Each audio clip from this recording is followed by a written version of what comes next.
Laurent Gbagbo est le dernier géant du 21e siècle. C'est un monument de la résistance.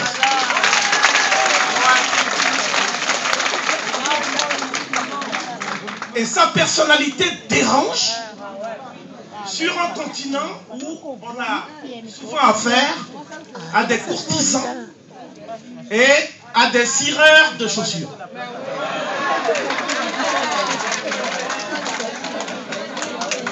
Trois raisons peuvent expliquer cette stigmatisation. La première, c'est que c'est un homme qui ne doit rien à personne, surtout pas à l'établissement de la France-Afrique. C'est un fils du peuple qui, plus de 40 années durant, s'est mis exclusivement au service du peuple. Au point que je peux résumer son idéal en disant que pour lui, l'homme politique panafricain doit mettre ses ambitions au service du peuple et non le peuple au service de ses ambitions. Deuxièmement, il a été un précurseur et un pionnier de la véritable démocratie en Afrique. La véritable démocratie qui s'oppose à la démocrature. La démocrature étant une pseudo-démocratie qui perpétue les autocraties et les dictatures. Vous avez un bel exemple de démocrature au Burkina Faso, mais la communauté internationale s'en accommode sans état d'âme. Troisièmement, c'est un humaniste visionnaire, partisan du dialogue des civilisations. Michel, chacun connaît sa mère, je parle de son fils qui a été brutalisé. Et c'est un homme d'ouverture. Outre le conseiller qui a parlé, il compte au nombre de ses amis des personnalités comme Guy Laberty ou d'autres qui n'ont pas trahi le sens de l'amitié. Mais ce n'est pas l'amitié qu'ils ont pour Gbagbo. Parce que ce que l'Africain d'aujourd'hui recherche, ce n'est pas l'amour du blanc. Ce qu'ils respectent chez Gbagbo, c'est la dignité. C'est un homme de dignité et de parole.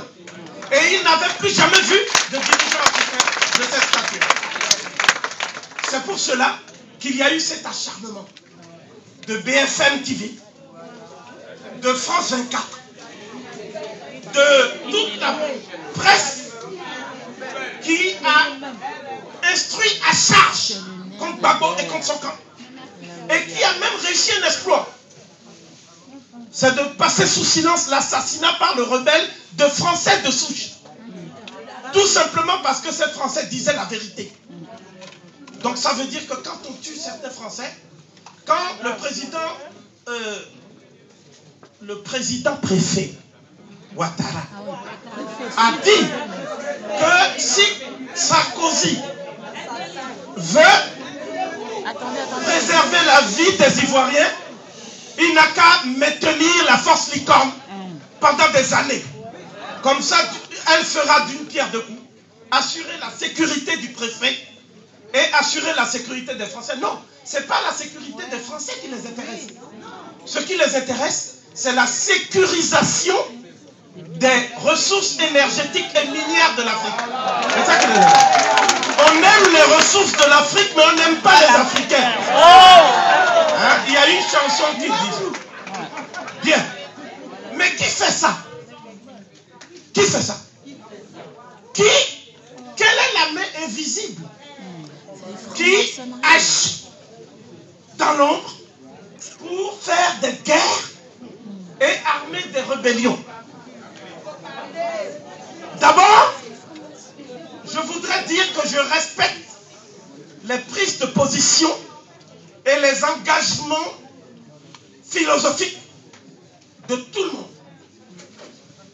Mais, à partir du moment où il y a des réseaux et des loges dans lesquelles se dissimulent et se cachent des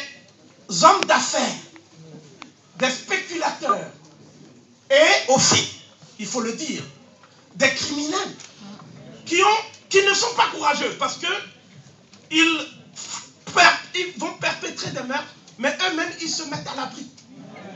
Et ils mettent en avant un certain nombre de nègres. Aux États-Unis, depuis George Washington, il y a au sein du Sénat américain, du Conseil des représentants des États-Unis, de toutes les institutions, il y a un puissant contre-pouvoir. Mais ce puissant contre-pouvoir compte une officine spécialisée sur l'Afrique, qu'on appelle Light of Africa. Et ce groupe-là a une mission. Je vous donnerai juste un chiffre. Il compte 950 000 membres. Et sur les 950 000 membres, il y a plus de 6 000 millionnaires en dollars, dont l'argent vient des pays qu'on appelle pauvres. C'est-à-dire que ces gens-là, pour spéculer et mettre leur argent à l'abri, il faut que les peuples africains produisent et ne gagnent rien. Par exemple, la filière du cacao. J'aurais pu parler de la filière du diamant qui va de l'Afrique du Sud en transitant par la Belgique et qui repart vers la RDC pour saigner les Congolais. Et souvent même, on prend le risque de sacrifier 5 millions d'êtres humains pour quelques centaines de spéculateurs dans le monde. Et on appelle ça la démocratie. Donc, ce que je veux dire, en France, ces structures ont aussi des relais. C'est la Grande Loge nationale de France, dirigée par Stéphanie. C'est un ensemble de loges, le Grand Orient de France, etc. Et ces loges comptent dans leur rang une majorité de dirigeants africains qui ont pour obligation de mettre leur fortune ici. Donc, c'est la raison pour laquelle, actuellement, tous les dictateurs commencent même à se poser des questions.